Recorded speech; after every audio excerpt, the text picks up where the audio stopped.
जय हिंद फ्रेंड्स। तो एक बार फिर से स्वागत है आप सभी का आपके अपने यूट्यूब चैनल ज्ञान एक्सप्रेस 24/7 पे। तो जैसा कि आपने थंबनेल में देखा कि 60 दिनों में मैथ जैसे भारी क्वेश्चन को हम कैसे कवर कर सकते हैं। तो इस वीडियो में हमने पूरा आपके लिए समय सारणी बनाई है, जिससे कि आप 60 दिनों में पूरे मैथ के सभी क्वेश्चन को सॉल्व कर सकते हैं। और साथ ही साथ हमने रिवीजन के लिए अलग से एक मंथ का टाइम लिया है। अगर आपके पास टाइम नहीं बचा है तो आप क्वेश्चन को 2 महीने में ही कवर कर सकते हैं, उसमें भी आपके लिए रिवीजन के कुछ दिन बच भी जाएंगे। ऐसा नहीं है कि पूरे 2 महीने में ही आप ख़त्म कर पाएंगे, इसमें आपको समय बचेंगे। तो चलिए बिना समय गंवाए हम इसको समझ लेते हैं कि हम कैसे इसको सॉल्व करेंगे। तो जैसा कि अगर आपको स्क्रीनशॉट लेना है तो आप स्क्रीनशॉट भी ले सकते हैं। अभी इसको मैं फिल कर दूंगा, उसके बाद आप स्क्रीनशॉट भी ले सकते हैं। और चाहें तो आप, जैसा कि मैंने ये एक एक डिब्बे में बंद किया है, वैसे ही आप डिब्बे में बंद कर सकते हैं और ऐसे भी आप समय सारणी बना सकते हैं। तो ये बहुत ही हेल्पफुल होने वाली आपके लिए ये वीडियो है। तो इसको आप कहीं भी स्किप मत कीजिएगा, क्योंकि आपका ये करियर की बात है। आप ये 2 महीने में एकदम कवर कर सकते हैं पूरी गारंटी के साथ, क्योंकि आपको फिर और दिन में ज़्यादा पढ़ना भी नहीं है। बस 5 क्वेश्चन या 7 क्वेश्चन पर डे आपको पढ़ना रहेगा, ठीक है। तो चलिए हम इसको समझ लेते हैं। जैसा कि हमारा पहला पार्ट है वास्तविक संख्या। तो वास्तविक संख्या जो हमारा है, तो हम पहले ये समझेंगे उसमें प्रश्न कितने हैं। और जैसे कभी कभी आप देखते हैं कि ऐसे लिखा होता है, पहले प्रश्न होता है और उसी में पहले का दूसरा, पहले का तीसरा, ऐसे ऐसे करके कई सारे क्वेश्चन ऐसे भी हो जाते हैं, आपके बढ़ जाते हैं। तो जैसे आपका मान लीजिए, कभी कभी ऐसा होता नहीं, पहले में 3-4 क्वेश्चन होते हैं, दूसरे में 5-6 क्वेश्चन होते हैं, कभी कभी सिर्फ एक एक ही क्वेश्चन होता है ना। तो उस तरह से भी इसमें हम देखेंगे। ये सभी जो लिखा है इसका मतलब है कि जैसे पहले में 3 क्वेश्चन है, तो उस तरह से हम देखेंगे कितने क्वेश्चन है। और जो हमारे इस सिंपल अगर देखें तो इस प्रकार से भी हमारे कितने क्वेश्चन है, इन सभी क्वेश्चन को हम कवर करेंगे। तो जैसा कि आपका पहला लेसन है वास्तविक संख्या। तो वास्तविक संख्या में जो आपके प्रश्नों की संख्या है, अगर सिर्फ प्रश्न देखें हम, तो टोटल आपके प्रश्न बनेंगे कितने? 10 प्रश्न बनेंगे, ठीक है। और अगर इस तरह हम देखें कि पहले में 2 क्वेश्चन, दूसरे में 3 क्वेश्चन, ऐसे ऐसे करके अगर हम देखें, तो हमारा टोटल प्रश्न बन जाता है 20 प्रश्न, ठीक है। आपको घबराने की जरूरत नहीं है, प्रश्न ज़्यादा हो या कम, हम सारे प्रश्न को कवर करेंगे सिर्फ 60 दिन में, ठीक है। यानी कि अगर आप देखें तो किताबी क्वेश्चन अगर 10 है, तो पहले में दूसरे में ऐसे ऐसे मिला के कुल क्वेश्चन पहले पार्ट में आपके 20, पूरा 20 ही है, उससे कम ज़्यादा नहीं है। आप ये पूरा 20 क्वेश्चन कवर कर लेंगे, ठीक है। 20 क्वेश्चन है, तो अगर आपने वास्तविक संख्या के ये 20 क्वेश्चन सॉल्व कर लिए, तो आपके कितने नंबर कंप्लीट हो जाएंगे? तो 5 नंबर बोर्ड पेपर में आपके कंप्लीट हो जाएंगे। यानी फर्स्ट लेसन से आपसे क्वेश्चन कितने अंक का पूछा जाएगा? तो 5 नंबर का। यानी अगर आपका वास्तविक संख्या का 20 क्वेश्चन तैयार है, तो 5 नंबर आपके पक्के हैं एकदम, ठीक है। और ये बात मैं एनसीईआरटी की कर रहा हूँ। चलिए अब हम चलते हैं जो आपका लेसन 2 है, बहुपद है आपका लेसन 2। तो बहुपद में अगर देखें तो हम, अगर सिर्फ प्रश्न देखें तो 3 है। और अगर टोटल प्रश्न देखें यानी छोटा बड़ा सब कुछ मिला के, तो आपके 13 प्रश्न हैं। इस तरह से अगर हम दो चर वाले रैखिक समीकरण युग्म की बात करें, ठीक है, तो इसमें हम यहाँ लिख देते हैं बहुपद में टोटल, वैसे छोटे प्रश्न यानी सिर्फ प्रश्न कितने हैं? तो 3, ठीक है। प्रश्न कितने हैं? 3। और अगर छोटे बड़े सब कुछ मिला लिए जाएं तो हमारे प्रश्न कितने हैं? तो वो हैं आपके 13, ठीक है। बात करें हम दो चर वाले रैखिक समीकरण युग्म की, तो उसमें आपके क्वेश्चन है कि कितने? तो वो हैं आपके 12। और अगर सारे क्वेश्चन छोटे बड़े सब कुछ मिला के अगर बात की जाए, तो वो आपके कितने हैं? तो वो आपके हैं 39 क्वेश्चन। ये हमने पहले से ही बना रखा है कि ज़्यादा टाइम ना लगे। और अभी हम आपको बताएंगे कि इसको कवर कैसे करना है, कैसे इसको हम, मतलब इसको कवर कैसे करेंगे, ज़्यादा हो या कम हो, उस तरह से। अब हम यहाँ पर आपको समझ में आ गया होगा, तो हम डायरेक्ट इसको अब सभी में लिख देते हैं, अब बाकी हम ज़्यादा टाइम नहीं लेंगे। तो चलिए इसको हम लिख देते हैं। तो देखिए हमने इसको नोट कर लिया है। अब हम इसको समझते हैं कैसे, कि द्विघात समीकरण में हमारे 13 क्वेश्चन और सभी प्रश्न यानी छोटे बड़े सब मिला के 30 प्रश्न, समांतर श्रेणियां में हमारे 44 प्रश्न। और इसमें अगर सभी प्रश्न देखें तो 93। लेकिन इसमें एक भी प्रश्न चाहे छोटा हो चाहे बड़ा हो, वो छूटा नहीं, सभी मिला के 93 है। तो इन चारों लेसन को अगर हम देखें तो चारों लेसन को मिला के हमारे कितने क्वेश्चन हो गए? 72। अगर सभी छोटे बड़े सभी प्रश्नों को देखें तो 175 प्रश्न हो गए। तो हमारा अगर ये 4 लेसन कंप्लीट हो जाता है, बहुपद, दो चर वाले रैखिक समीकरण, युग्म द्विघात समीकरण और समांतर श्रेणियां, तो हमारे कितने नंबर हो गए? 18 नंबर। यानी अगर शुरू के 5 लेसन आपके कंप्लीट होते हैं तो पासिंग मार्क आपके आ गए। 18 5 23 नंबर, आपको 23 नंबर ही लाना रहता है।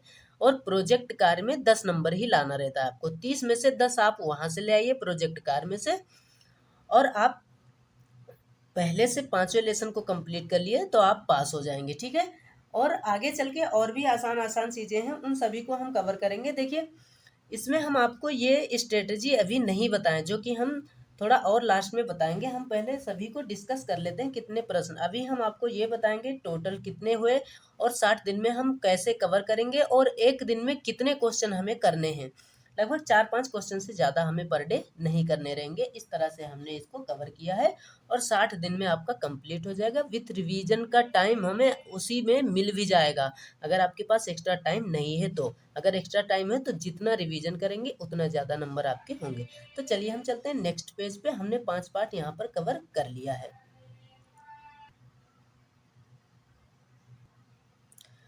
तो देखिए, अब हमारा जो नेक्स्ट है पेज, वो है छठा लेसन त्रिभुज। त्रिभुज जो है, और उसी के साथ साथ ये वृत्त आपका 7वां लेसन नहीं है, 10वां लेसन है, लेकिन हमने एक डिब्बे में बंद क्यों किया है? इसलिए क्योंकि इन दोनों से मिला के हमारे कितने नंबर आते हैं, हम उसको कवर करेंगे इसमें। ठीक है, तो देखिए, हम इसको पहले लिख लेते हैं कि हमारे प्रश्न कितने हैं। ठीक है, तो चलिए हम थोड़ा इसको लिखकर फिर आगे आपको समझाते हैं।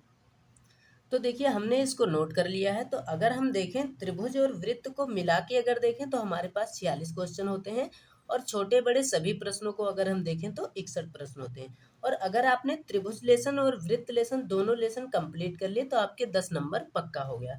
ठीक है, अगर हम सिर्फ त्रिभुज की बात करें तो त्रिभुज में 29 क्वेश्चन है, और सभी क्वेश्चन मिला के अगर देखें तो 41 क्वेश्चन है।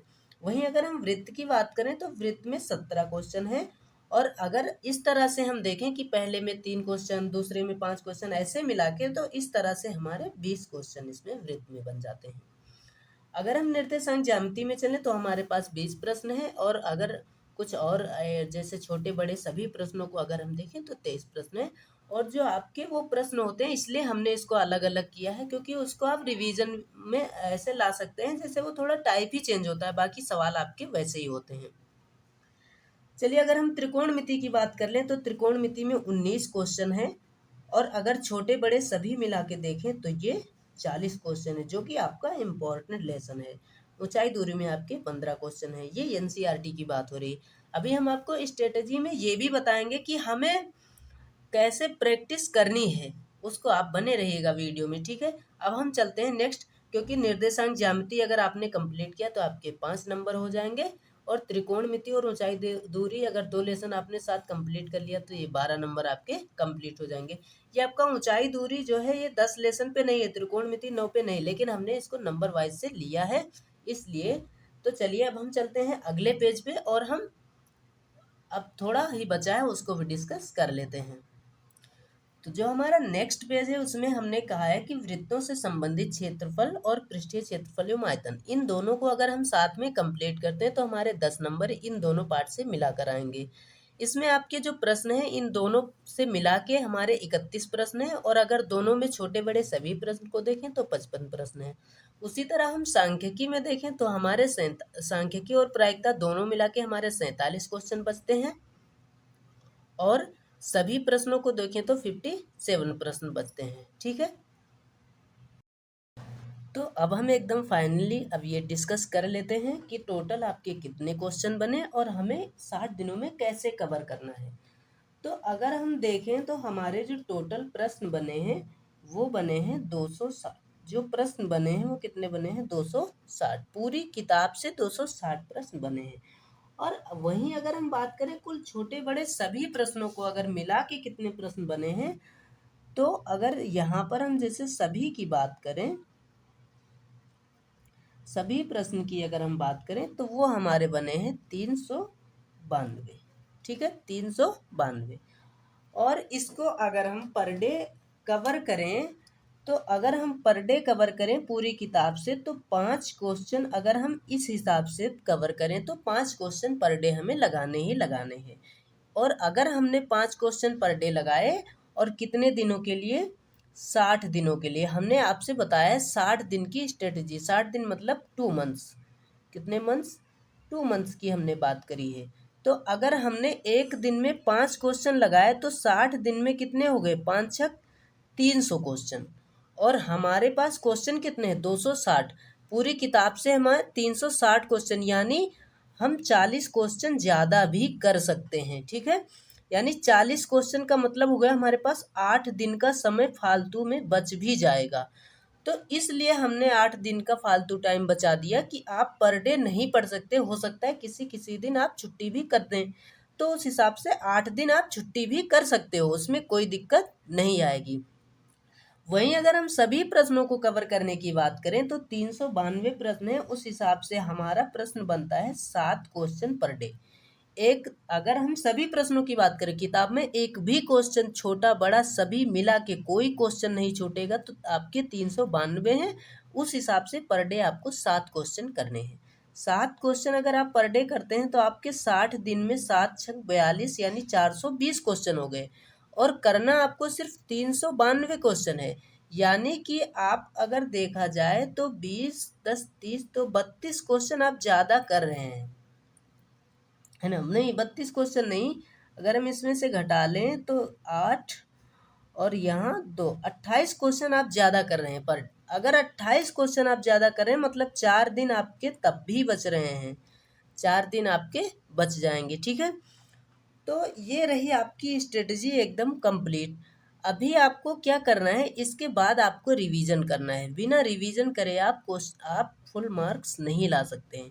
और इससे आपको रिवीजन करने के लिए एक बढ़िया टेक्निक मैं ये बता रहा हूँ कि आपके पास कोई प्राइवेट बुक होनी चाहिए, एनसीईआरटी के साथ साथ कोई बुक भी होनी चाहिए जो गैर सरकारी है। जैसे कोई प्रकाशन हो गया, कोई भी प्रकाशन, मैं ये नहीं कह रहा हूँ आपके पास एक प्रकाशन हो, राजीव हो, बालाजी हो, मनोहर रे हो, कोई भी प्रकाशन की बुक हो, उसमें आपके एक्स्ट्रा जो क्वेश्चन रहते हैं उसको आप रिवीजन में ले लीजिए। ठीक है, उसको आप किस में ले लीजिए? रिवीजन में।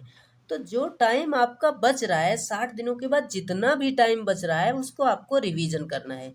एग्जाम से पहले आप ये कोशिश करिए कि 1-2 बार रिवीजन हो ही जाए, है ना? जब आपका रिवीजन होगा, ढंग से अच्छी तरीके से रिवीजन होगा, तो आप 100/100 लेकर आएंगे, ये बिल्कुल गारंटी है। ठीक है, तो रिवीजन का महत्वपूर्ण भूमिका होती है आपके सभी में क्वेश्चन में, सभी क्वेश्चन सही करने का। तो इस तरह से आप ला सकते हैं। अगर आपको कोई प्रॉब्लम हो रही है, कोई दिक्कत है, तो आप हमारे यूट्यूब चैनल पर ज्ञान एक्सप्रेस 24/7 पे क्वेश्चन पढ़ सकते हैं। मैथ के हमने सभी क्वेश्चन डाल रखे हैं और साइंस के साथ साथ हम सभी विषयों की तैयारी भी करा रहे हैं। और फिर भी अगर कोई प्रॉब्लम हो रही है तो आप हमें कमेंट बॉक्स में कमेंट करिए और हम उसका सॉल्यूशन ज़रूर देंगे। और अगर इस वीडियो में कोई भी अगर मिस्टेक हुई हो, कोई गलती हुई हो, तो उसके लिए मैं क्षमा चाहता हूँ। तो चलिए मिलते हैं अगले वीडियो में, तब तक के लिए बने रहिए हमारे यूट्यूब चैनल ज्ञान एक्सप्रेस 24/7 पे। धन्यवाद।